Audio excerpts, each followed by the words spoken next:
Aujourd'hui, pour échanger autour de la transmission, je vous amène à la rencontre de Mathieu González Bandrés. Mathieu, il a un parcours extrêmement riche, à la croisée des chemins entre l'ostéopathie, la recherche scientifique, l'expérience clinique et tout ce qui est accompagnement du sportif. Il est ostéopathe, formateur en ostéopathie, il a un master en STAPS, entraînement et optimisation de la performance sportive.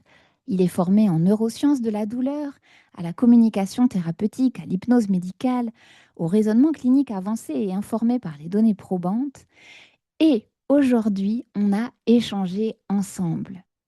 On s'est parlé du doute et de la place qu'on peut laisser au doute, de la place de l'expérience, du rapport aux connaissances scientifiques, de tout ce qui fait grandir un ou une professionnelle du mouvement, de l'enseignement, du soin au fil des années, mais aussi de la relation qu'on va pouvoir construire avec les personnes qu'on accompagne, que ce soit des élèves, des étudiants et étudiantes, des patients, des patientes. Et au fil de cet échange, vous allez découvrir une idée particulièrement forte dans la transmission, c'est qu'il est possible d'avoir un très haut niveau de connaissance, mais qu'il va être nécessaire de construire une relation humaine qui soit saine pour faire en sorte que la transmission puisse avoir lieu de façon optimale.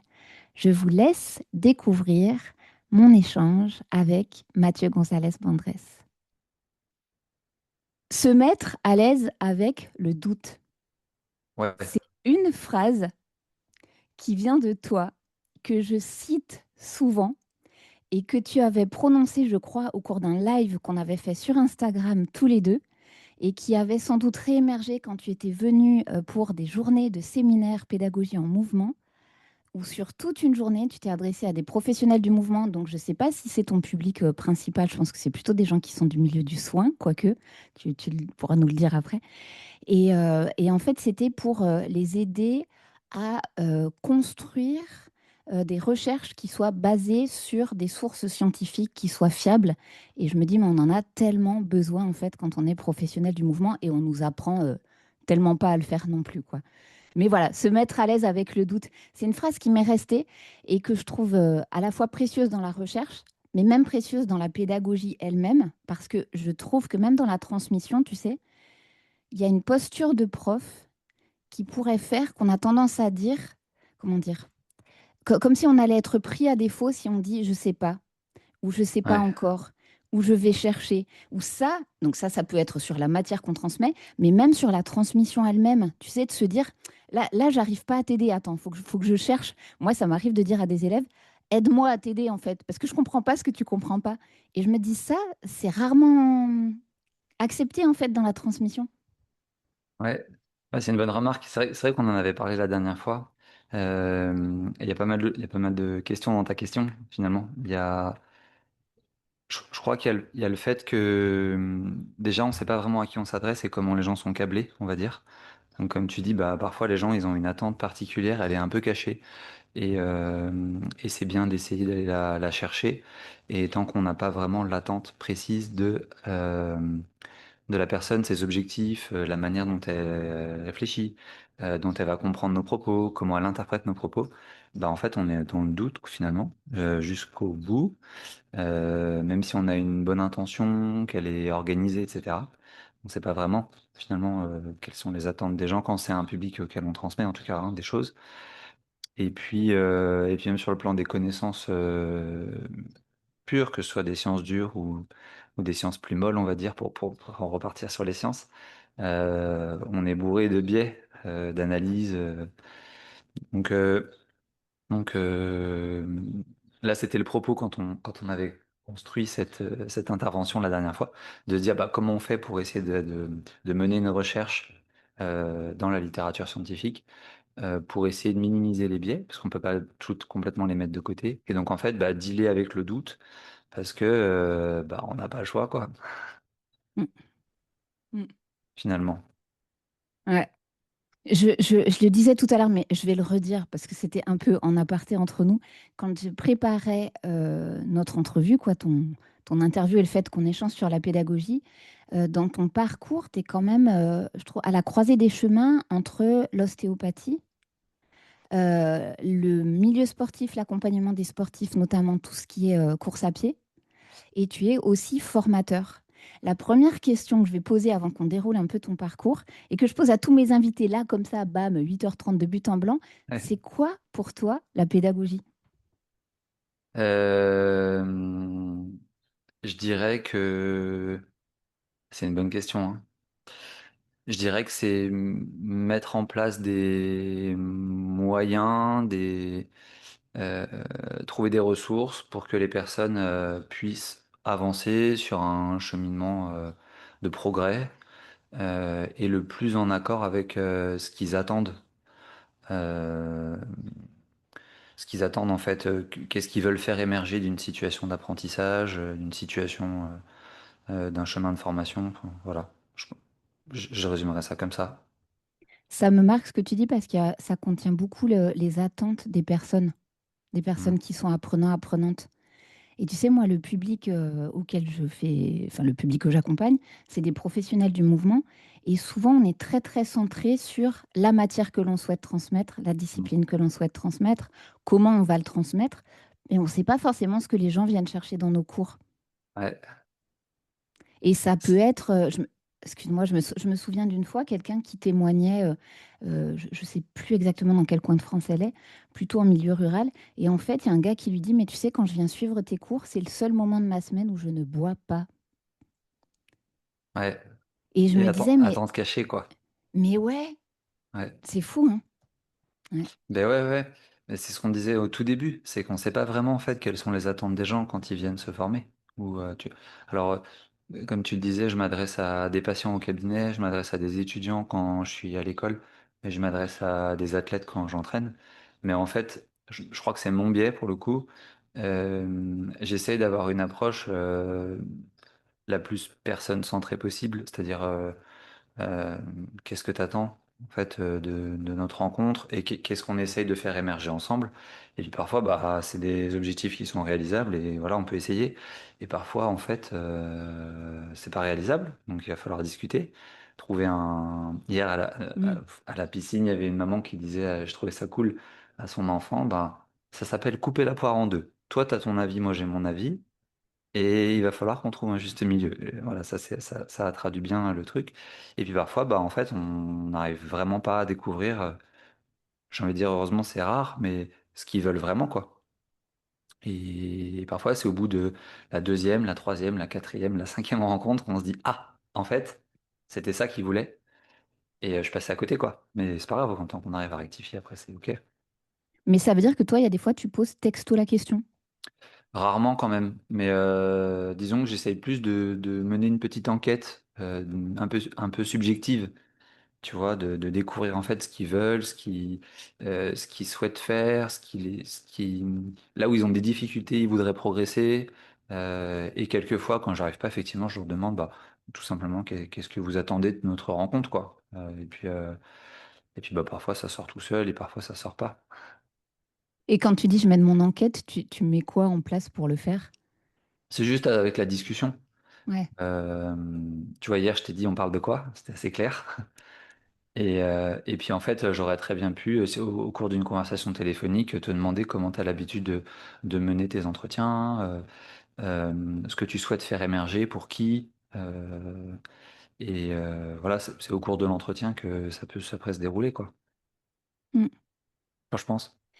Et au-delà de ce que la personne, elle attend, toi, quand tu transmets, le fait que tu t'adresses à des publics qui sont complètement différents, parfois des étudiants, donc j'imagine c'est une formation initiale, parfois c'est à des professionnels, donc c'est des gens qui vont être plus avancés. Quand tu t'adresses à un ou une patiente, c'est encore un, un endroit et un endroit de transmission aussi qui est différent. Je me dis, qu'est-ce qui distingue pour toi transmettre une information, enseigner, accompagner quelqu'un Ouais, sur son chemin ou dans des changements? ouais, c'est des bonnes questions. Après, je suis pas un expert, je pense, en sciences de l'éducation, tu vois, parce que je suis pas directement formé à ça, même si en STAPS, on est censé mettre en place des situations d'apprentissage avec des objectifs, des variables d'apprentissage, etc. Donc on apprend à le faire, mais dans le domaine des activités physiques et sportives. Donc je pense que inconsciemment, je le retranscris dans ce que je fais en enseignement. Mais comme tu dis, il y a des lieux différents et des publics différents. Euh, et en fait, on peut pas avoir les mêmes canaux, finalement, de discussion, d'échange, d'apprentissage, même les mêmes situations, quand on s'adresse à 20 personnes et quand on s'adresse à une personne, finalement. Et on n'a pas non plus les mêmes temps. Il y a des temps longs sur des formations continues, par exemple, où on est sur 3 jours de formation. Donc là, on a un peu de temps de mettre en place des situations, que ce soit, je sais pas, du jeu de rôle, des situations collectives, des situations de réflexion collective, des quiz, de l'analyse de vidéos, enfin, on peut mettre en place plein de choses. Quand je suis avec un patient, bah, on a moins de temps déjà, on a 50 minutes. On peut l'avoir plusieurs fois si les gens peuvent, mais, euh, mais c'est beaucoup plus court, donc il va peut-être falloir aller un petit peu plus directement aux faits, et en même temps, pas forcément braquer les gens. Parce que parfois, pardon, je digresse un peu, mais parce que parfois ils ont une propre conception des choses. Et il va falloir qu'on arrive à faire rencontrer les deux manières d'envisager le soin et l'issue, on va dire, de la problématique pour laquelle ils consultent, mais qu'on fasse équipe, quoi. Donc, j'ai envie de dire, dans tous les cas, je pense qu'il faut qu'on fasse équipe, que ce soit avec une classe ou que ce soit avec un groupe. Il faut qu'on arrive à trouver un terrain ou des terrains d'entente. Et en même temps, on peut pas avoir les mêmes situations, quoi. C'est pas possible. Je sais pas si j'ai Mm. répondu à ta question, mais En fait, moi, ce que je retiens beaucoup, c'est l'histoire de la temporalité qui n'est pas la même. ouais, Et on peut pas. Enfin, il y a des endroits où il faut savoir être le plus efficace possible, quoi, par rapport à ce qu'on veut qu'il se passe et ce qu'on veut transmettre et l'alliance qu'on fait pour pouvoir faire avancer la personne. ouais, carrément. C'est Mm. comme si je comparais, c'est une mauvaise comparaison, mais euh, parfois les gens ici, tu vois, par exemple sur Instagram, il y a des gens qui font des carousels, il y a des gens qui font des vidéos, il y a des gens qui mettent en place des e-learning. Et ben, en fait, c'est pas les mêmes temps, quoi, de formation finalement. Moi, j'utilise Instagram que pour le pro, donc j'avoue que pour moi, c'est une manière de disséminer des informations. Et c'est vrai qu'en fait, sur un carrousel, on peut pas nuancer ou rarement nuancer, alors que sur une vidéo, on pourrait avoir le temps, mais ça veut dire qu'il faut accepter de se mettre en scène. Enfin, c'est juste des temps différents, quoi. Sur la formation, tu prenais des exemples de mise en situation, d'analyse vidéo, etc. Est-ce que c'est des choses que tu as toi-même vécues quand tu étais apprenant et que tu as après reproduit? Est-ce que tu l'as réfléchi? Est-ce que ça a été conçu en équipe? Parce que je sais que parfois aussi, tu interviens dans des formations qui sont pluridisciplinaires. Tu vois, Ouais. comment tu as construit ça en fait? Le fait de transmettre par des canaux qui vont être différents. Euh, je, je pense qu'au début, j'avais juste la volonté, euh, je parle quand je construisais les formations, que ce soit en école ou à des professionnels déjà diplômés, de varier les supports d'apprentissage et les temps. Qu'il y ait des temps un peu magistraux, qu'il y ait des temps de réflexion collective, qu'il y ait des temps de pratique, qu'il y ait des temps vidéo, qu'il y ait des temps, je sais pas, auditifs, et d'essayer de, voilà, d'avoir des temps différents. Je pense que ça, c'était juste ma volonté de base. Et sans forcément de réflexion sur comment je l'organise, qu'est-ce qui est le plus propice à quoi, quelle ressource va le mieux passer, enfin, quelle information va mieux passer par ce canal-là, etc., ou cette situation-là. Ça, je l'avais pas trop conscientisé du tout au début. Je voulais juste varier les temps en me disant, si je varie, ça va mettre un peu de dynamique. Comme si je parlais là avec toi de manière très... J'ai tendance à parler de manière très monocorde. Euh, Bah, c'est chiant à la fin, en fait. Alors que si je varie un peu les sons, bah du coup c'est beaucoup plus dynamique. Et c'était un peu ça, la volonté. Et en fait, après j'ai rencontré des personnes qui m'ont poussé à réfléchir on va dire aux moyens pédagogues que je pouvais mettre en place. Et il y a des choses que j'ai pu réorganiser finalement parce que il y avait des thématiques par exemple qui étaient plus à même d'être abordées sous jeu de rôle et d'autres thématiques qui étaient plus à même d'être abordées, par exemple, sous format magistral ou voilà. T'as des exemples? Ouais, par exemple, l'analyse du mouvement, tu vois, je le conçois plus du tout comme quelque chose de magistral. L'analyse du mouvement, alors nous c'est pour les coureurs à pied, mais je l'aborde plus du tout de prime abord sous forme magistrale. En gros, je les laisse dans la mayonnaise, je les laisse dans la sauce, comme je leur dis, et je leur dis, vous vous dépatouillez avec le truc, et on débriefera ensemble. Et en fait, il y a trois, quatre cerveaux qui vont réfléchir ensemble à comment je peux analyser le mouvement et comment on peut se mettre d'accord sur analyser le mouvement. Parce qu'en fait, il y a un truc dans nos pratiques, c'est ce qu'on appelle la reproductibilité. En fait, théoriquement, si moi j'analyse un mouvement d'un coureur à pied, je prends la course à pied comme exemple, mais ça peut être la danse Mm. ou je sais pas, euh, et qu'on s'intéresse à la santé du coureur, on doit faire émerger des déterminants, des manières de bouger qui sont plus à risque ou plus ou moins associées aux pathologies, tu vois, que les gens rencontrent.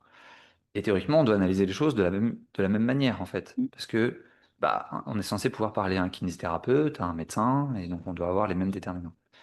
Et donc je me dis que s'ils réfléchissent à trois, quatre cerveaux ensemble, bah, théoriquement, ils sont déjà censés se rapprocher d'une certaine reproductibilité d'analyse. Et donc ça, par exemple, je le mets plus du tout de manière magistrale parce que je trouve que ça n'a aucun intérêt. Après, on le débriefe et on confronte ça à la littérature, mais de prime abord, ils construisent ça parce que je trouve que c'est le meilleur moyen de le transmettre, quoi.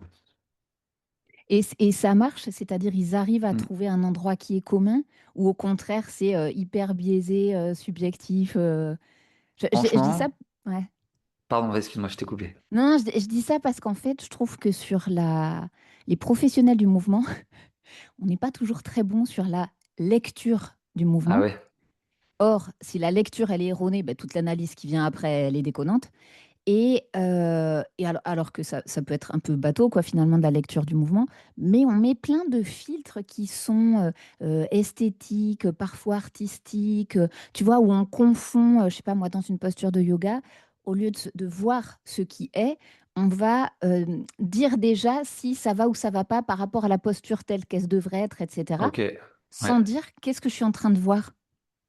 Ouais, peut-être qu'il y a une question d'interprétation finalement là-dedans, dans ce que tu dis. Ils sont déjà dans l'interprétation d'eux. Oui, oui, Donc peut-être que l'idée, c'est de...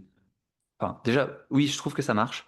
Peut-être parce que je leur précise d'être un peu binaire dans la lecture, c'est-à-dire d'être juste dans le- dans l'analyse, dans la lecture et pas dans l'interprétation du tout. Pas dans les conséquences de ça, il va se passer ci, il compense de trucs. Non, on n'est pas là-dedans. On est dans il se passe quoi déjà et comment vous le lisez. Et, euh, et, euh, et ouais, ça marche plutôt bien. Ça marche plutôt bien. J'écoutais, je sais pas si je peux te faire ouais, une référence. Il y a deux, trois semaines, j'écoutais Albert Moukébert. Il parlait d'un truc.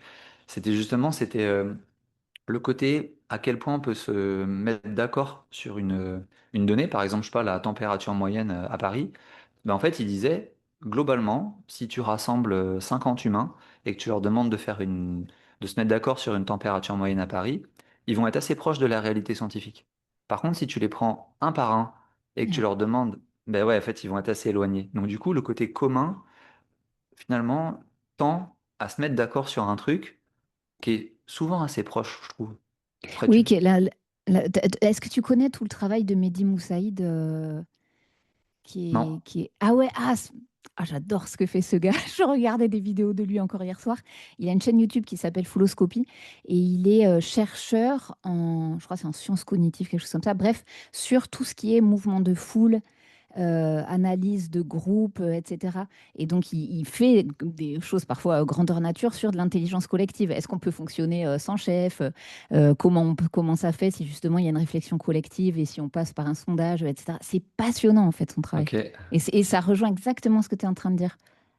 Où Bah on- ouais, ouais, certainement que on tend, plus on a un faisceau large, plus on tend vers une moyenne qui est réelle, quoi. on- Je crois. Donc, si on retranscrit ça dans le côté dans l'apprentissage, bah ouais, le travail de groupe pour découvrir des domaines euh, qui sont censés se rapprocher d'une moyenne normale. C'est pas très clair mon truc, mais je pense que l'idée est là. Bah, je pense que c'est une bonne situation, quoi. Mais tu vois, ça me fait me dire aussi, quand on est enseignant, enseignante, même si on bosse dans des équipes ou quoi, on est toujours un peu tout seul, capitaine de navire quand on donne un Mm. cours. Et je me dis, mais peut-être que la solitude, justement, de l'enseignement, elle amène à rester dans sa propre vision. Peut-être, ouais. peut-être. qui potentiellement serait erronée, tu vois. Si la lecture, par exemple, du corps, elle est complètement biaisée, de se dire, bah, faut que je me fasse à nouveau former sur ça, ou qu'au contraire, je le confronte à, et c'est une façon de se former aussi, mais de le confronter à d'autres, la lecture d'autres personnes. Et ouais, mais tu parles en tant que formateur? Plus pour les gens, moi, qui sont mes auditeurs, auditrices, c'est-à-dire des gens qui sont professionnels du mouvement Bah, et qui vont se retrouver tout seuls, toutes seules. c'est là que, mais c'est mon biais aussi, c'est que je me fie très souvent à la littérature scientifique parce que je trouve bah, qu'en fait, déjà, c'est un moyen de se former de manière continue et c'est très accessible. Et d'ailleurs, les auteurs donnent facilement leur papier, mais très facilement. Il suffit de leur envoyer un mail sur des plateformes dédiées. Je pense à, s'il y a des gens qui nous écoutent, à ResearchGate, il y a juste à s'inscrire. Et quand il y a un papier qui nous intéresse, on demande aux auteurs de nous envoyer un papier. Et ils l'envoient volontiers, en fait. Ils sont quasiment tous dans la dissémination de leurs connaissances parce que ça, en fait, ça leur fait plaisir, quelque part. Et c'est gratifiant pour eux. Mais parce que aussi, donc ça nous permet de nous former et puis aussi nous confronter à enfin, de comparer nos points de vue à des données qui sont potentiellement, je mets des guillemets parce que c'est jamais vrai. Et d'ailleurs, je vais le dire vulgairement, mais ça me saoule quand je lis c'est prouvé. C'est prouvé, ça veut rien dire. C'est juste qu'on tend à diminuer les risques de biais cognitifs.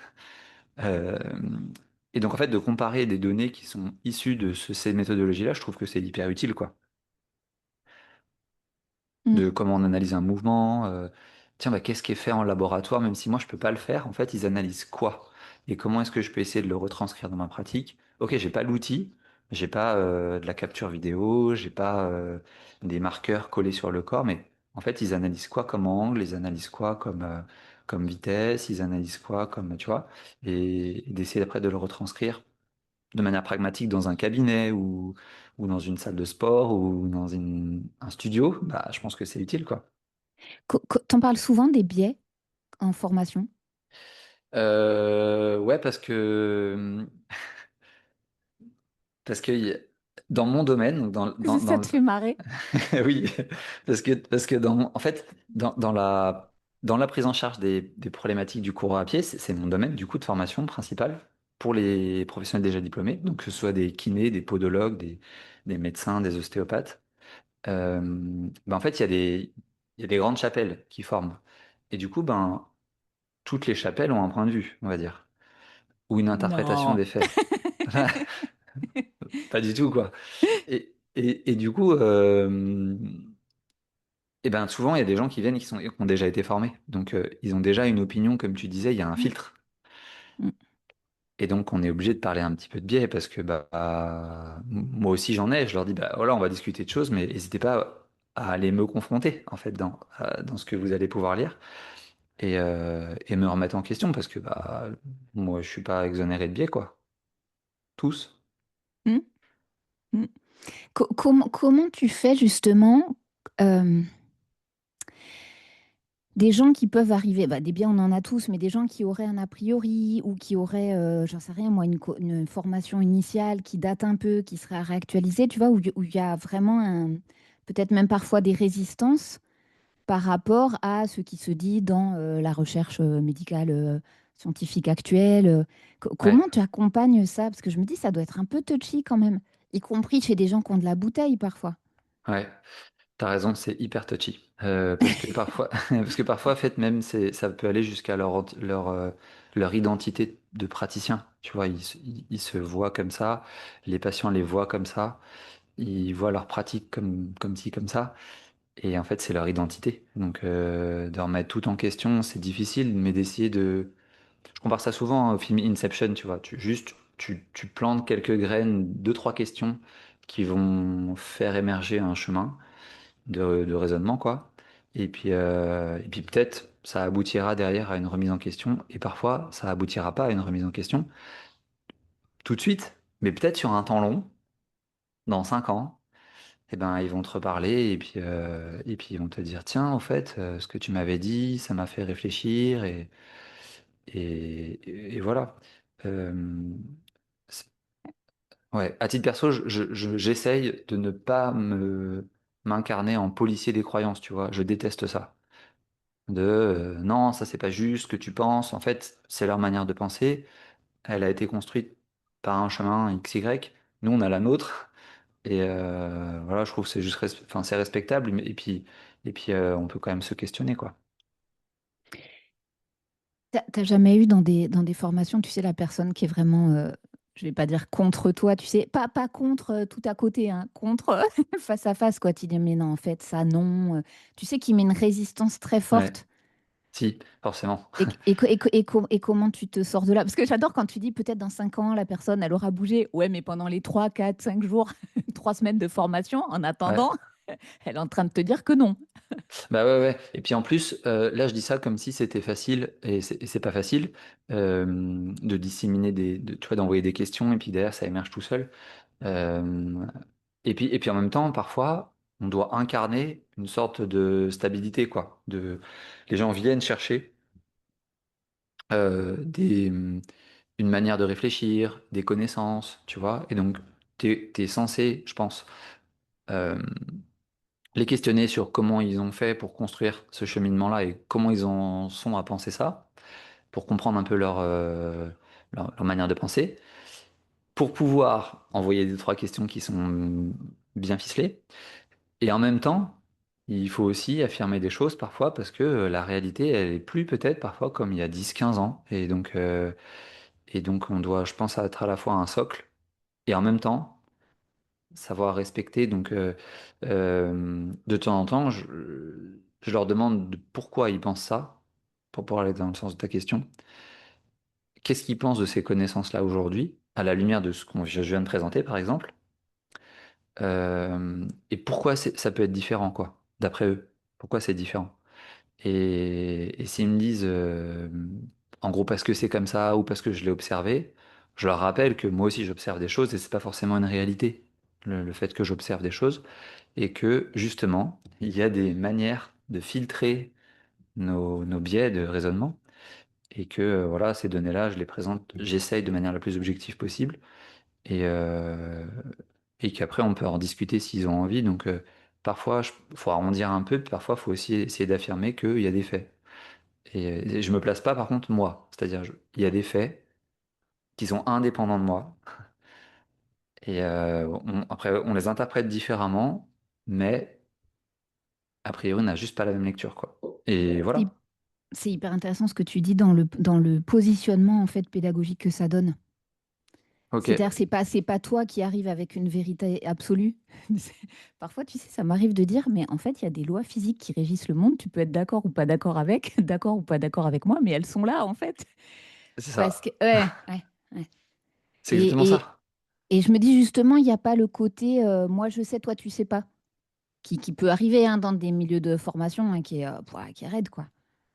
Ouais, et puis je pense que c'est lourd en formation quand t'es stagiaire, tu vois, d'avoir un formateur qui est qui est sachant un peu, tu vois, un tout sachant, j'allais dire. Euh, Parfois un but de sa personne en plus.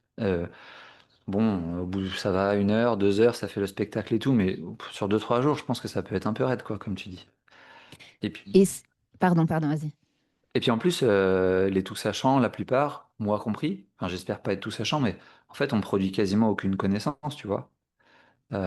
On utilise des choses qui ont déjà été euh, travaillées, évaluées par le passé, utilisées. On réagence ça à notre sauce parce qu'on a une certaine expérience, une certaine expertise, un certain chemin, qu'on nous a donné du crédit pour le transmettre. Mais finalement, en fait, on n'en produit que peu de la connaissance. Donc, on est plus des utilisateurs que des créateurs de connaissances, quoi. Donc, bon, je pense qu'il faut descendre un peu parfois et se dire, ok, voilà, c'est mon point de vue, mais les réalités, elles sont pas de moi, quoi. Mm. Ça m'évoque deux choses, je vais essayer de ne pas les oublier. La Ouais, première, c'est quand tu dis, mais en fait, je vais questionner l'autre personne qui me fait face, stagiaire, étudiant, étudiante, sur sa manière de réfléchir. Finalement, c'est pas les connaissances ou les croyances que tu vas non, aller investiguer et pointer du doigt, c'est comment est-ce que la personne, elle en arrive finalement à ces conclusions-là, peut-être. Ou qu'est-ce qu'elle ouais, fait à partir des connaissances qu'elle a, quoi. ouais, c'est ça. T'as raison je pense que c'est ce que je fais. Ouais. Enfin, c'est ce que j'essaye de faire. Parce que finalement, si on reste sur les connaissances, en soi, comme tu dis, c'est plutôt figé comme truc. Alors que, pourquoi est-ce que toi, tu as compris ça et moi, j'ai compris autre chose? Bah, du coup, ça Mhm. veut dire qu'en fait, il y a un socle qui est peut-être le même, finalement, mais juste on a une interprétation différente.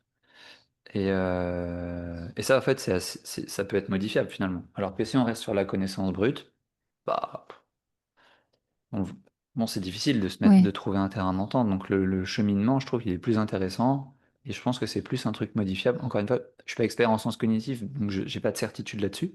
Mais c'est ma manière de conceptualiser le truc, quoi. Ouais. Mais c'est de l'intérêt justement d'aller regarder ses propres biais. Souvent, moi, je parle des biais individuels qu'on peut avoir, mais aussi ceux qui sont liés au milieu dans lequel on est. Parce que je vois bien, moi, tu sais, dans les personnes que j'accompagne, c'est des milieux corporels qui peuvent être extrêmement différents, avec aussi des compétences pédagogiques qui sont différentes. Hmm. Mais le point commun dans toutes nos professions, c'est la transmission. Ouais. Même si la voix qu'on utilise pour transmettre, c'est pas la même si on est sophrologue ou si on est prof de fitness dans un club avec un micro-casque face à 60 personnes, tu vois. Mais on va quand même utiliser la voix et des consignes et la précision des consignes, donc ça c'est très transversal. Et il y a aussi tout ce qui est savoir lire le corps. Et je me dis, Ouais. mais en fait, ça, je rejoins ce qu'on disait tout à l'heure, quoi. C'est tellement biaisé par qui l'on est, le parcours que l'on a, etc. Mais le milieu dans lequel on est qui conditionne beaucoup notre façon de voir le corps. Tu veux dire là dans l'interprétation du mouvement, par exemple, pour vous, Oui, mais ou dans ouais. la manière d'être juste en formation, par exemple, de stagiaire ou... Pas les deux. Ah, les Ah, les deux. deux. Je pensais plus au côté lecture du corps, mais du coup, ça va. Tu sais, on serait tenté de se dire non, mais ma façon de penser, elle est la mieux et mes connaissances, elles sont le mieux. C'est ce qu'on se Ouais. disait tout à l'heure, quoi, de s'agripper moule à son rocher à des connaissances et aussi à une façon de faire qui serait plus légitime que celle d'autres. Bah ouais, ouais. En plus, bah, c'est hyper rassurant, tu vois, de se dire ça, parce que bah t'es pas trop déstabilisable, tu te poses pas trop de questions. C'est sûr que c'est plus simple d'arriver avec plein de certitudes, quoi. Euh, mais en même temps, je sais pas si ça rend service aux gens, parce qu'en fait, je sais pas si je vais répondre à la question, mais tu me diras. Je suis pas sûr que les gens viennent chercher réellement une connaissance brute. Je- Peut-être que la plupart du temps, ils viennent chercher une manière de penser ou, ou une ouverture, tu vois, sur des questions, des pistes de réflexion. Alors, ça, c'est plutôt pour les professionnels, je pense. En formation initiale, à mon avis, ils cherchent plutôt quand même quelque chose sur lequel s'accrocher, tu sais, comme une moule à son rocher, quelque chose de rassurant euh, pour se construire une identité de soignant, une identité d'entraîneur, une identité d'éducateur au mouvement, enfin, prof de mouvement, pardon. Euh, Et en formation continue, ils viennent plutôt chercher un cheminement. Quel est ton cheminement? Quelle est ta manière de raisonner, etc. Donc, effectivement, ça induit deux postures un petit peu différentes et c'est plus à l'aise, c'est plus facile d'être à l'aise avec le doute, tu vois, chez les pros. Mais, encore une fois, tu auras toujours un ou deux, une ou deux personnes qui sera clairement dans la résistance, quoi. Donc, c'est ça qui est un peu contradictoire, c'est qu'ils viennent chercher et en même temps ils sont dans la résistance. C'est un peu complexe. Mm. Euh, et je sais plus si je réponds, mais j'y vais. Et aussi sur le côté posture, manière d'être et tout. C'est sûr que si tu es dans une salle de classe un peu austère, euh, versus là où t'es, ça a l'air d'être sympa, tu vois, toi, bah le contexte d'apprentissage, il est pas le même, quoi. Et ça, par exemple, dans le domaine du soin, on s'est très bien établi, ça s'appelle les effets contextuels, et sur la situation de soins qui émerge de la rencontre entre un patient et un praticien, bah, en fait, le cadre dans lequel tu délivres le soin, il y a la rencontre entre les deux, la manière de discuter, de se positionner, et ben, en fait, elle change tout, quoi. Euh, tout. Je pense à un exemple récent c'est un musicien qui me disait, mais moi, tout ce qui se passe en dehors du stage, je m'en fous. Et je disais, mais non, suivant ce que tu fais vivre aux stagiaires, ils vont pas rentrer dans les apprentissages et là, c'était la pratique de la danse accompagnée en musique, de la même façon. Tu sais, moi, je dis toujours, mais la première personne à engager, c'est le cuistot, en fait. C'est le catering qui est important. Parce que tu Mais peux ouais, donner un stage excellent. Si la bouffe, elle est dégueulasse, ça va pas marcher. Les gens, ils vont se dire, non, mais c'était pas si bien. carrément. Je te rejoins mille fois, mille fois. Le Mm. cadre, il est hyper important, quoi. Hyper important. je vais pas les citer, mais il y a un ou deux organismes de formation avec, il y en a un avec qui je travaillais avant, mais il y en a un autre qui est pas forcément toujours très alerte là-dessus, on va dire. Et oh, bon, moi, ça m'embête un peu parce que c'est difficile à faire passer le message. Mais, euh, mais dans une salle de classe, tu vois, comme nous, on a été à l'école primaire, Oui, des petites oui. chaises en métal, un carrelage marron, petit carreau, là, on peut plus faire ça en fait en formation pour des pros, c'est pas possible. C'est pas possible. Tu, tu, tu sais, je pense à quelqu'un avec qui j'ai travaillé 15 ans, Blandine Calais-Germain, en anatomie pour le mouvement. Et elle racontait, moi, j'ai pas connu cette période-là parce qu'elle avait déjà une salle, mais quand elle louait une salle, elle arrivait toujours avec des fleurs. Elle arrivait, Ouais, elle installait des fleurs, machin, etc. Je me dis, mais ça change tellement la donne quand tu arrives dans une salle. bah Ça ouais, paraît ça paraît tellement futile. On se dit, mais c'est pas ça qui est important. Ce qui est important, c'est ce qu'on va amener, comment on va l'amener, etc. Oui, mais dans le comment on va l'amener, il y a le pot de fleurs avec. exactement. Et comment tu présentes aussi, et si t'es haut sur le cadre et haut dans la relation, ou juste haut sur le cadre, en gros les connaissances, mais à la relation plutôt horizontale, ça change aussi. Et dans le domaine des sciences du sport, on s'éloigne un peu des sciences cognitives de l'apprentissage et tout. Mais par exemple, tu fais faire un walk test, donc tu sais, c'est les tests de marche dans un couloir à l'hôpital pour les gens qui sont en rééducation respiratoire, enfin cardio-respiratoire, que tu les mets dans un couloir un peu austère d'un hôpital russe des années 80, tu vois, ou dans un truc un peu stylé, ben en fait le résultat c'est pas le même quoi. Mm. Et du coup bah, ça change tout. Ouais, ouais. Tu sais, je t'ai dit tout à l'heure, ça me fait penser à deux choses et je le note pour pas oublier. Je me dis, est-ce que toi, ce positionnement-là, comment dire, ton éthique de formateur, tu l'as travaillé en tant que tel, c'est venu sur le tas, c'est des questions que tu t'es posées. Tu parlais par exemple être haut sur le cadre, mais comment on est dans la relation humaine, ou justement le fait de pas ce positionnement, quoi, de pas dire moi je sais, toi tu sais pas, ou tes connaissances elles Ouais, sont à réactualiser, point barre, mais plutôt tiens, c'est quoi ta façon de réfléchir? Enfin, comment toi t'en es venu là en ouais, tant que c'est une bonne formateur? question. Je pense que ça a été pas mal théorisé avec la formation en hypnose thérapeutique. Euh, le, Hmm. le haut sur le cadre, bas dans la relation, il vient pas de moi, il vient d'un formateur psychiatre qu'on avait, j'ai oublié son nom, mais j'ai oublié son nom. Il est psychiatre à Nantes, à l'hôpital Saint-Jacques, et ça m'a marqué tu vois, ce groupe de mots haut sur le cadre, bas dans la relation, c'est-à-dire au niveau de connaissance et de compétences, mais dans une relation basse, c'est-à-dire pas hésiter à se mettre dessous le patient ou le stagiaire parce que c'est jamais bon en fait d'être au-dessus, c'est casse-gueule, tu vois, c'est déstabilisant, alors que si t'es bas, tu risques pas grand-chose quoi. Et en plus, tu peux être facilement accessible. Hmm. Et après, si je fais une analyse un peu rétrospective, je pense que j'ai toujours été un peu contre les hiérarchies. J'aime pas ça. J'ai du mal à le supporter, donc je pense qu'il y a un côté aussi un peu, tu vois, mon frère, s'il écoute, il va savoir, mais le côté appeler les gens docteur, maître, ça me convient pas, tu vois. Euh, Même si j'entends le pourquoi, je comprends pas l'espèce comment dire, d'allégeance qu'on doit avoir, tu vois. Même si c'est pas forcément une allégeance, c'est peut-être que moi, je le, re- je le représente mal. Mais je pense qu'il y a ça aussi. Tu vois, j'aime pas les gens qui se font appeler ci ou ça. Je trouve que ça fait un peu je suis au-dessus. Et je pense que je me refuse de faire ça, tu vois. Donc je pense qu'il y a un peu de ça. Et puis si j'écoute mes parents, je crois que j'ai toujours écouté, tu vois. Là, je suis en train de faire une psychanalyse, une autopsychanalyse, mais euh, Qu'est-ce que tu veux c'est dire par j'ai toujours écouté? En fait, je parlais vraiment pas beaucoup jusqu'à Ah, peut-être ma dernière année en ostéo. Je parlais très peu. J'écoutais beaucoup, mais je prenais pas la parole et tout. Et je crois que c'est l'année en clinique, tu vois, en formation en clinique, qui m'a fait plus discuter avec les gens, parce que j'avais pas le choix, quoi. Et après, après qu'on m'ait dit, bah tiens, ce serait bien que tu viennes donner cours, enseigner et tout, et je me suis dit, vas-y, j'essaie, quoi. Mais au début, je parlais pas, donc je pense qu'il y a aussi ce côté, tu vois, écoute, peut-être instinctive, de se poser et juste d'écouter les gens, voir leur point de vue, tu vois, les comprendre, quoi.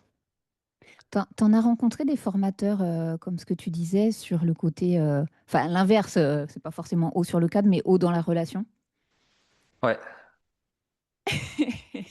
et mal vécu. très très mal vécu, ouais. Ouais. Ouais, très très mal vécu. Il y en a, genre, je pense à deux personnes. La première, j'ai juste arrêté d'échanger avec parce que j'écoutais, tu vois, mais je voyais que il n'y avait pas d'échange en fait. C'était, c'était pas Hmm. un échange, c'était comment je vais dire ça? Une imposition d'idées. Et l'autre, c'était une femme. Le premier c'était un homme, le deuxième c'était une femme. Et je dis pas ça parce que c'est une femme, mais c'est bref, c'était une formatrice du coup. Et je suis pas venu la deuxième journée.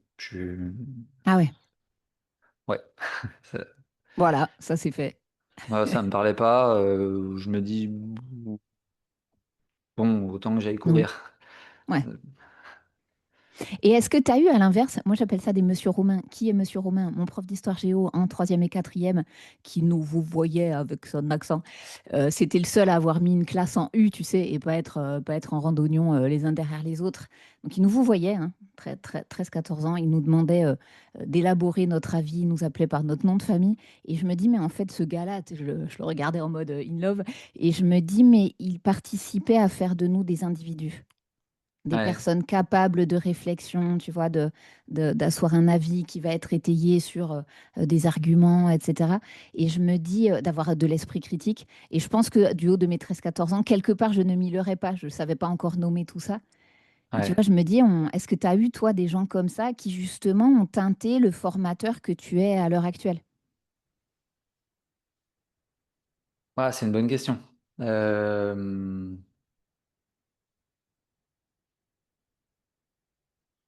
Très bonne question. Récemment, oui. Dans la formation en hypnose thérapeutique, là, euh, il y en avait plusieurs. Pierre, Jeanne, Julien. Il y avait,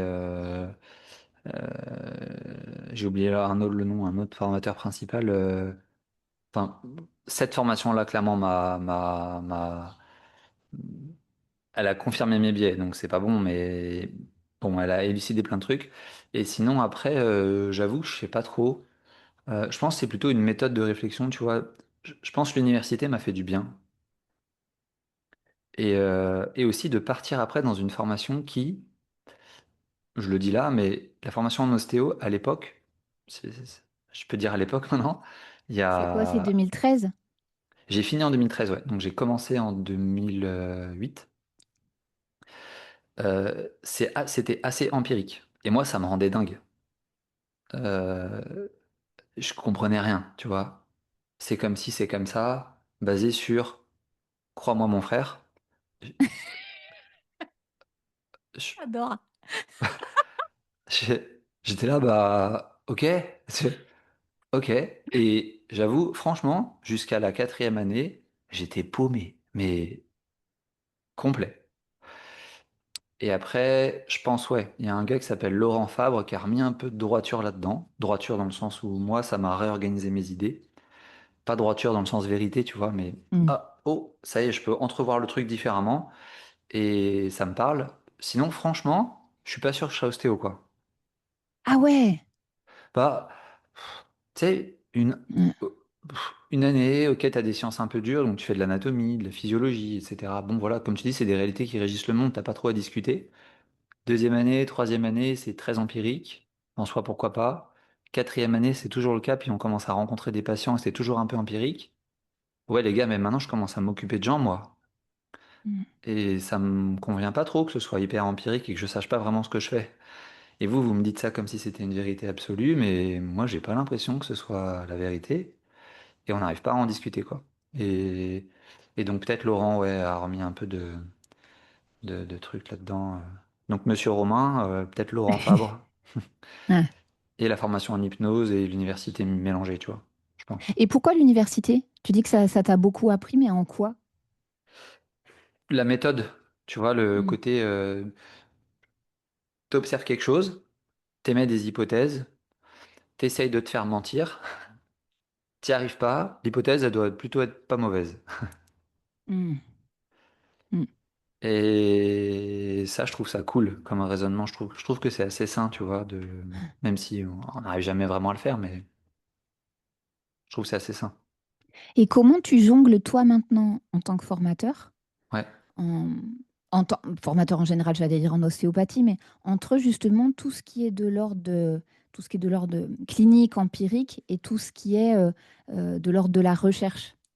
Et déjà, est-ce que tu peux définir l'un et l'autre? Parce que forcément, les gens qui nous écoutent connaissent pas forcément exactement les tenants aboutissants de l'un de l'autre, mais quand on ouais, parle de clinique. ouais. La clinique, c'est tout ce qui se passe l'étymologie, c'est au chevet du patient. Donc, en gros, c'est au contact de la personne qui nous consulte. Et la recherche, alors il y a plusieurs types de recherches. Il y a des recherches fondamentales et des recherches qui sont un peu moins fondamentales, plutôt justement pratiques cliniques. Euh, Typiquement, par exemple, si on regarde la physiologie musculaire au sens les ponts calciques avec les myofilaments d'actine-myosine, en pratique, ça ne nous sert pas à grand-chose, tu vois. Mais si tu te dis euh, tel médicament, là je parle dans la médecine, peut agir sur quel pont, du coup, ça a un sens clinique. C'est juste pour illustrer. Et donc, en fait, on a des données qui nous poussent à raisonner d'une certaine manière auprès de patients qui consultent pour une problématique particulière. Et en même temps, on peut avoir un patient qui est dans le pool de patients qui a été étudié ou pas du tout. Hmm. Tu vois? Donc en fait, tu as des faisceaux de données qui te laissent penser que peut-être tu peux essayer ci, essayer ça, raisonner comme si avec ce type de patient qui a cette pathologie depuis tant de temps, etc., qui présente tel et tel signe, tu te dis tiens, je peux essayer ici. Et en même temps, tu dois toujours le réajuster, fonction, comme tu dis, de la pratique clinique du jour, parce que tu peux pas faire une étude par patient de qu'est-ce qui potentiellement lui conviendrait le mieux aujourd'hui et en 50 minutes, si ça marche pas, tu vois, refaire une étude c'est pas possible. Donc tu dois prendre une décision clinique à un moment donné, bah, à l'instant T et en fil rouge de te former le plus possible pour avoir le plus possible de, tu vois, de pistes qui arrivent quoi. Je sais pas si c'est clair mon truc, mais Oui, pour moi, ça l'est. Et je me dis justement, comment tu amènes les gens que tu formes à croiser les deux? Parce ouais, qu'une étude, elle va produire des connaissances à l'échelle d'une population, quoi. Alors que quand praticien, praticienne, on rencontre une personne singulière. Et comment est-ce qu'on passe de l'un à l'autre sans appliquer des résultats généraux mécaniquement, bim, ouais. sur une personne donnée, sans non plus, c'est important, je trouve même, ne serait-ce qu'humainement, mais de faire de l'expérience personnelle du patient, de la patiente, que ça soit pas un endroit de vérité, quoi, Bah pour lui oui ou et non, elle. l'endroit de Tu vérité, je vois. te dirais oui et non, parce que finalement déjà, ah, c'est une bonne question. Il y en a deux là. Là, Ouais. comment on fait pour la recherche avec la clinique déjà comprendre ce qu'est la recherche, parce que encore une fois, c'est prouvé. Non, on peut Mm. pas penser ça en 2026, tu vois, surtout dans la santé. Mais il y a des données sur telle population qui nous laissent penser que ça, il y a peut-être moins de risques de se planter que l'autre, comme manière de traiter, tu vois. Bon, déjà d'essayer de raisonner comme ça. Et ensuite de faut être pragmatique, quoi, hein. C'est la réalité du patient. Donc, les pousser à se former le plus possible pour essayer de maximiser leurs connaissances. Et puis après, en pratique clinique, de se dire, ben, tiens, j'ai vu en formation que telle population était peut-être plus à même de répondre à ce truc-là, majoritairement parlant et statistiquement parlant, mais de se dire que si ça marche pas, c'est pas forcément de la faute du patient, tu vois, Mm. ou du sujet ou de la personne qu'on entraîne. C'est juste qu'elle est peut-être pas dans les stats, quoi. Ok, oui. Oui. C'est tout. Mm. Et dans ce cas-là, bah, il faut réfléchir autrement. Et, et voilà, c'est comme ça que j'essaie de l'articuler.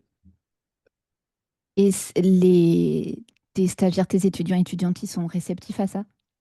Ça va? Ouais, j'ai l'impression.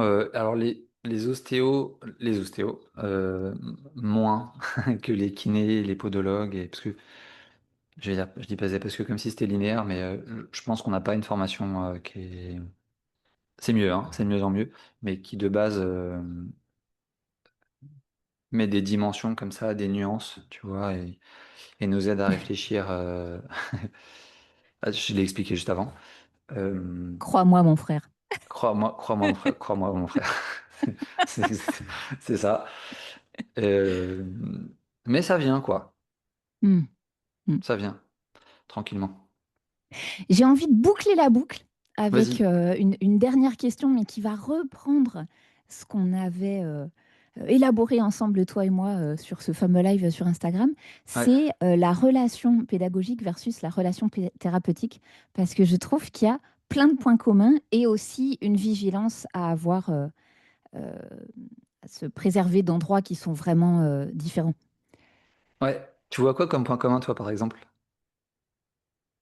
Aider l'autre à avancer sur son propre chemin. Ouais, ouais, carrément. Tu vois, le côté se mettre au service d'eux. Ouais, Avoir une expertise que l'autre n'a pas forcément, qui va permettre un éclairage, tu vois, en tant que prof ou en tant que thérapeute, pour aider la personne à avancer sur son chemin. ouais. Ah, je suis Avec d'accord. un endroit d'humilité à avoir aussi. Voilà, être aussi, c'est des relations qui ont pour but de se terminer un jour aussi. Ah bah oui, sinon tu deviens un peu C'est gourou. Mais ouais, non, mais ça peut tellement exister. Sur le côté soins médical thérapeutique, je ne peux pas en parler, je connais pas assez. Mais sur le côté pédagogique, oui. Et je me dis, mais c'est à un moment donné, on va être en haut de la falaise et on va voir les élèves s'envoler au loin, au large, quoi. Bah C'est ouais, ouais, c'est bien propre de du le rappeler, métier. t'as raison. Ouais. Bah ouais, je sais pas si j'ai grand-chose à rajouter. Oui, je le vois comme ça, quoi. Comme tu dis, un éclairage, c'est exactement ça. En ma- En pratique clinique, du coup, mais aussi en entraînement, il y a, il y a une manière d'envisager les soins, l'entraînement, etc. C'est l'approche fondée sur l'épreuve, tu vois, donc éclairée par l'épreuve.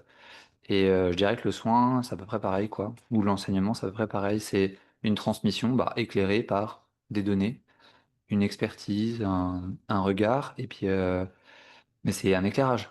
C'est pas censé être une imposition d'idées, quoi. Mm, mm. Donc ouais, je sais pas si je réponds, Si, si, si. mais Ouais, une recherche aussi de moyens qui vont être les moyens les plus optimaux pour faire en sorte qu'on arrive. ouais. Et puis il faut faire alliance, tu vois. Ouais, ouais. Faut arriver à trouver le. Et tu sais, parfois on le sent quand tu rencontres un patient ou un élève et le ça se branche pas, Oui. quoi. On n'arrive pas du tout à se comprendre. Tu sens que. Et d'ailleurs, je pense qu'il faut désamorcer le truc, hein, de dire j'ai l'impression qu'il y a un truc qui nous sépare. Est-ce que je peux agir différemment? Est-ce qu'il y a quelque chose qui vous a blessé? Est-ce que je réponds pas à la question? Et je pense vraiment bas dans la relation, quoi. Faut désamorcer le machin et après ça roule, quoi. Souvent. Mais c'est hyper fort que tu dises ça parce que je suis pas sûre qu'en tant que prof, ça soit un type de relation qu'on s'autorise, un type de parole qu'on s'autorise. Ouais, Comme si on perdait un statut à se ouais, rapprocher de l'autre. Tu vois, on va se ouais, remettre en question de soi. Enfin, je sais pas si on va ouais, commencer comme ça en général, à se dire putain, mais il comprend rien, cet élève, il me saoule. ouais. Et puis après, peut-être on va se dire, mince, qu'est-ce que moi j'ai aimé fait ou pas fait, ou etc. Mais on va pas se rapprocher de la relation elle-même et de l'autre en disant, ce que je disais, aide-moi à t'aider, il y a un truc qui fonctionne pas et comment est-ce qu'on peut faire? Et carrément, ouais, ouais. Bah ouais, ouais. Après, il y a aussi une image, tu vois, de l'enseignant, du professeur, comme tu disais. Faut que ce soit là, quoi. Oui, il faut que ce soit là, mais dans les compétences et les connaissances. C'est tout. Mm, Après, le reste, c'est un humain avec un autre humain. Bah, si la connexion, elle se fait pas, il se passe, il y a pas grand-chose qui va émerger, quoi, hein. mm, mm.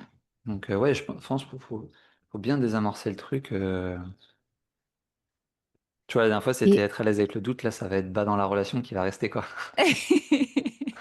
ça me va, ça me va. J'ai l'impression aussi que plus on assied un endroit d'expertise, plus on peut dire de tout le reste, ça je sais pas, ça je sais pas, ça je vais te Ouais, mettre en lien avec quelqu'un d'autre, ça laisse-moi du temps, je vais chercher des ressources. Mais si on est fragile, même si c'est un tout petit îlot d'expertise, hein, on n'est pas censé tout savoir sur le monde, mais se dire, ok, ça c'est bon, je maîtrise. Et je trouve que plus on est en capacité de dire ça, moins on a peur de dire tout le reste, je sais pas. Je sais pas ou pas tu, encore. tu connais l'effet de Dunning-Kruger? Ouais. On est là-dedans, quoi, Ra- hein. raconte-le pour les auditeurs, auditrices. Ah oui, c'est deux chercheurs en psychologie, si je ne me trompe pas, Dunning et Kruger, qui ont remarqué que les gens qui découvraient un domaine, alors j'ai plus les années spéciales, mais qui découvraient un domaine et qui du coup commençaient à s'approprier quelques connaissances sur ce domaine, se pensaient très experts, alors que les personnes qui cernaient très bien un domaine, donc en gros, arrivaient à cartographier leurs connaissances et à faire une map, quoi, avec les limites de leurs connaissances, et ben du coup, se pensaient moins compétents. Et clairement, c'est l'effet de Dunning-Kruger de, bah, probablement plus tu cernes un domaine, plus tu arrives à te dire, bah, ça, je le cerne pas dans ce domaine-là, ça, je le connais pas, ça, je le sais bien, par contre. Et du coup, c'est peut-être plus à l'aise aussi t'es peut-être plus à l'aise de le dire De aussi. le dire, d'oser le dire. Ouais. Ben ouais, ben Mm. ouais. Mais j'ai une minute? Ouais. Oui, bien sûr. Euh, Tu vois, au début, je pensais qu'on pouvait être un peu compétent sur plein d'aspects, puis plus ça va, plus justement, tu vois, je creuse dans mon domaine de formation. En l'occurrence, c'est le rapport entre les sciences du sport, la santé et les thérapies. Enfin, la thérapeutique pour les coureurs notamment. Et plus je me dis qu'en fait, eh ben, il faut que je comprenne le plus possible ce domaine-là, et les autres domaines, eh ben, je peux pas en fait bien Mm. les cerner parce que c'est pas possible. Et, euh, et c'est OK, tu vois. Il y a d'autres gens qui sont Oui, très bien formés. c'est ça aussi, c'est de ne pas le vivre comme un deuil, comme un endroit, ouais, je sais pas. Mm. Ouais, c'est ça. Et puis d'arriver à se dire, bah tiens, dans ce domaine-là, il me manque ci, il me manque ça, parce que justement, tu cernes, tu arrives à créer des frontières dans tes connaissances, et puis bah du coup, c'est plus clair, quoi. Mm. Enfin, voilà. C'était la minute en plus. Mais c'est cadeau, on prend, on prend. Si les gens qui nous écoutent aujourd'hui ont envie de te rencontrer ou de te retrouver, ils et elles peuvent le faire où? Parce qu'à la fois tu es formateur, à la fois tu es podcasteur aussi toi-même à tes heures perdues. Mais je me dis Ouais. à quels endroits voilà, on peut te retrouver en formation ou te contacter. Euh, alors, me contacter, souvent, c'est sur les réseaux traditionnels, sur LinkedIn, Instagram. Je suis assez facilement trouvable, Mathieu Gonzalez Bandresse, très facile à trouver. Et après, les formations, j'en donne. Je le cite, ça? Je dis? Ouais. Oui, c'est ce que tu veux. Ouais, ouais. Ah ouais. Je forme pour différents organismes de formation, du coup, sur les pathologies du coureur à pied. Donc, pour ceux qui sont dans la santé, c'est pour le CFPCO, For Food Solutions, qui est un organisme de podologue, Réflexe Formation et Brain It, donc c'est dans différentes villes de France. Et globalement, voilà. Après, j'enseigne à l'Institut Dauphine en ostéopathie à Paris, mais euh, ça intéressera peut-être que des étudiants ostéo, ça, ou des Mm. ostéos.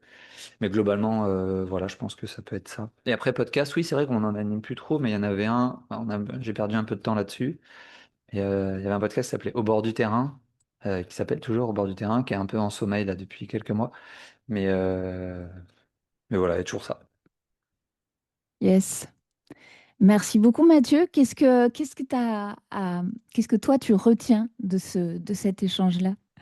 Bah, que ça m'a fait me poser des questions, tu vois, sur les situations d'apprentissage, sur comment j'avais construit le truc, pourquoi j'en étais là. Euh, je trouve ça intéressant, tu vois, de se poser des questions. Ça, en fait, ça rejoint des réflexions que j'avais eues peut-être plus pratiques sur les formations avec un ostéo qui est formateur et qui est doctorant maintenant, qui s'appelle Erwan Jacot, qui est, je trouve, fascinant. Euh, et tu vois, ces questions de comment t'en es à penser ça et à pratiquer ça dans ta pédagogie, euh, on se les pose, enfin, moi, je me les pose pas assez souvent, je pense. Mm. Et voilà, c'est ce que je retiens de notre échange, quoi. Je vais te dire, moi, ce que je retiens, parce que ça me vient là sur tes derniers mots, c'est on est légitime à oser dire qu'on ne sait pas. Clairement. Ouais. Merci beaucoup, Mathieu. Merci à toi. Et puis à très bientôt. Ouais, j'espère. Merci Anne, salut.